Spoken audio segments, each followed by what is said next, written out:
Starting around January 4th, we're spending a lot of money. We're going to spend a lot of money over the next 4 weeks, and we're going to don't want to take any chances. We're too close.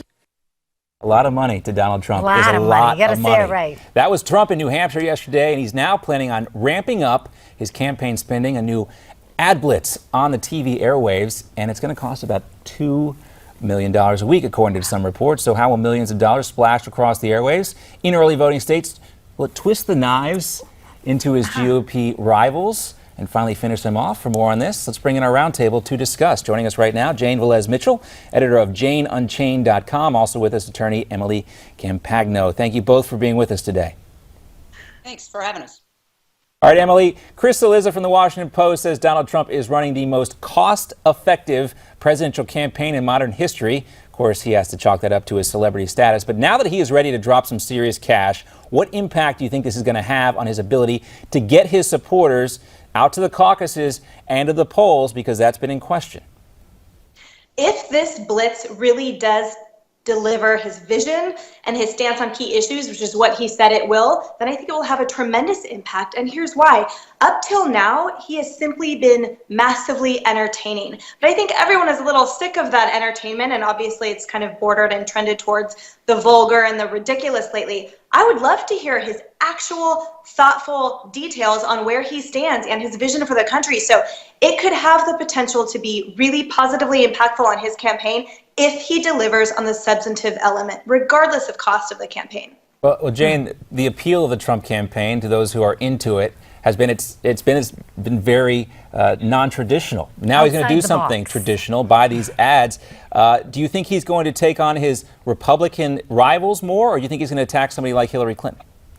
I think this ad blitz could backfire on Donald Trump. First of all, what thoughtful details. This is a man who doesn't even know what the nuclear triad is. That was evident in the last debate. It's not that complicated. Air, land, and sea delivery systems for nukes. Marco Rubio had to explain that to him.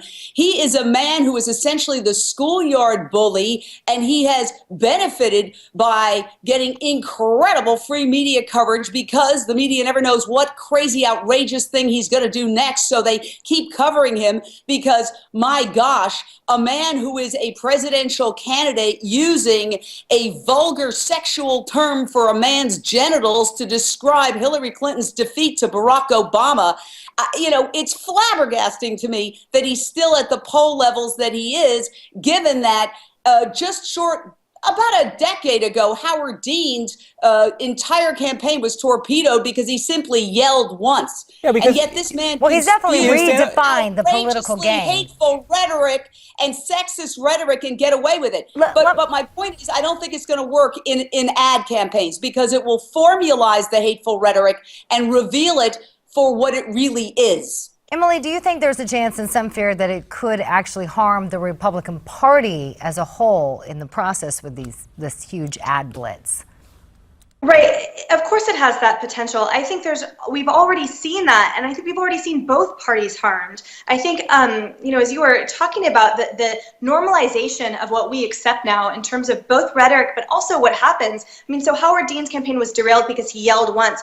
What about all of those politicians who remained in power after incredible sexual scandals or habits and patterns of sexual predator status, which then other candidates, you could argue, also had that history of covering it up? There is so much on the table here for us to discuss that the ads can cover. I think it goes far beyond puncturing the parties in terms of how we perceive their decorum. I think this could get really dirty. Wait a second. If other people have been inappropriate in the past, that makes it okay for Donald Trump to be I don't think that's what Emily is saying. I think what Emily is... Jane, hold on one second. I think what Emily is trying to say... Jane. A woman candidate? Jane, hold on one second. I think what Emily is trying to say, Donald Trump obviously has a penchant, to borrow a term there, yes, to sell his brand. And if he's going to go ahead and spend the money on the commercials, I think that's going to be able to change a lot of people's minds. He obviously has been able to do it in his real estate empire. But there are some concerns that the voters, and Jane, I want to get your thoughts on this. There's some concern that the people who find or in favor of Trump aren't necessarily the traditional voters either.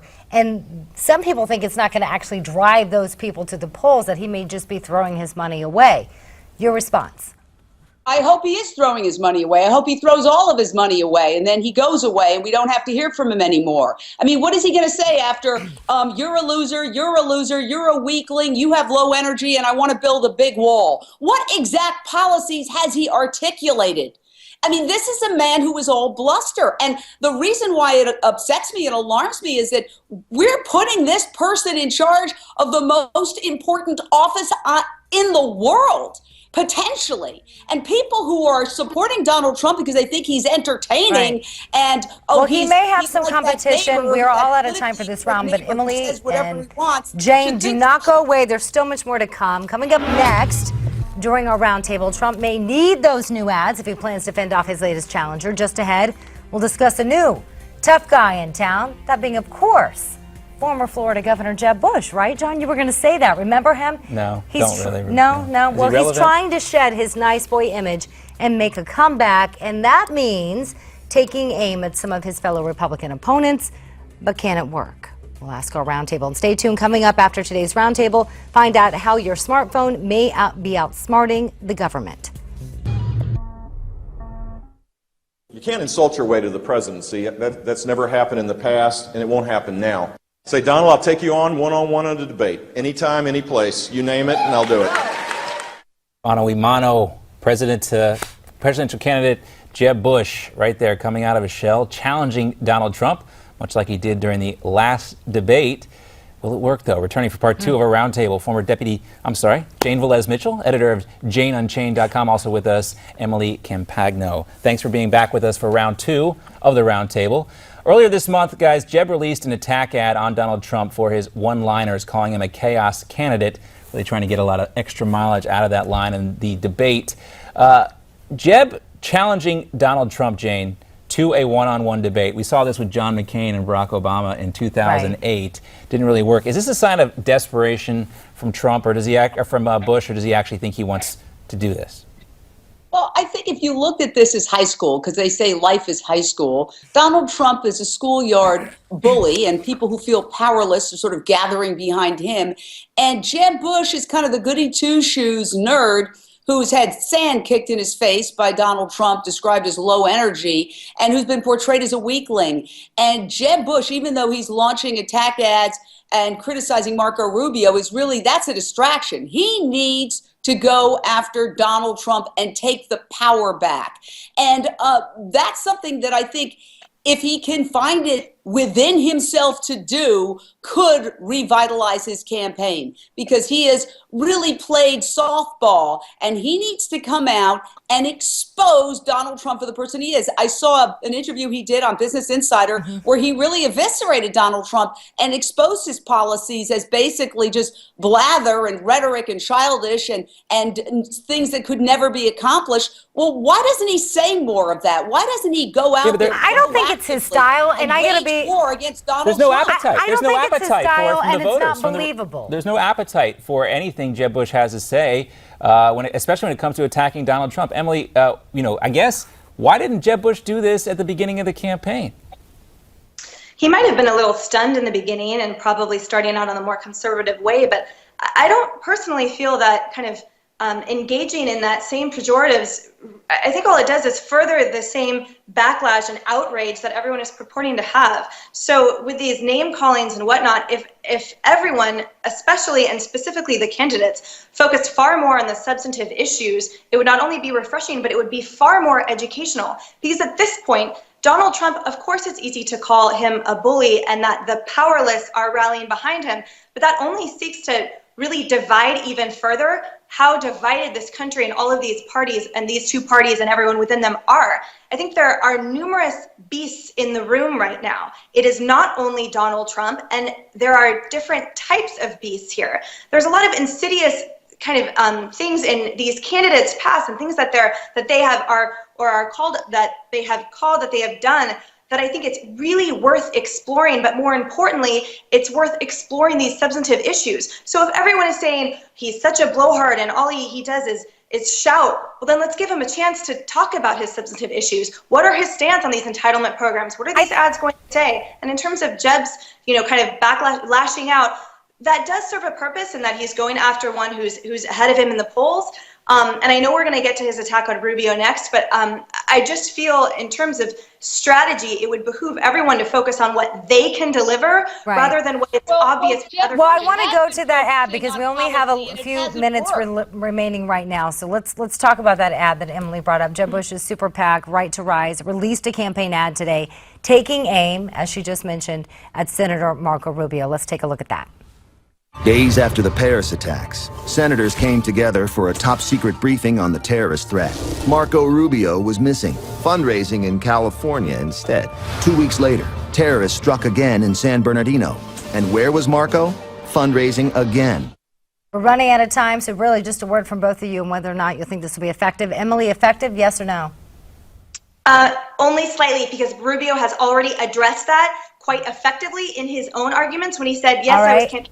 We'll have to leave it there. Jane, you, real quickly, yes or no, effective? I don't think it's effective. I think he needs to go after you-know-who. All right, you got it. Thank you, ladies, for joining us. Pleasure to have you.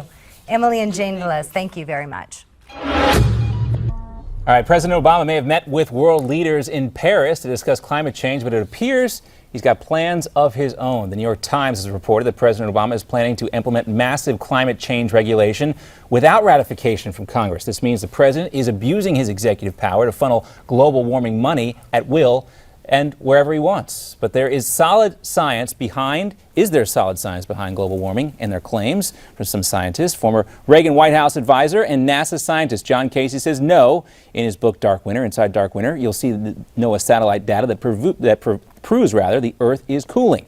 Casey exposes the global warming myth and presents you with the hard facts and figures that unmask the annual $22 billion money grab. Get John Casey's book and DVD free with our special offer. You'll save more than $35. Claim your special offer at newsmax.com/global warming or by calling our toll-free number right here on the screen, 800-780-3417. We're coming right back after this.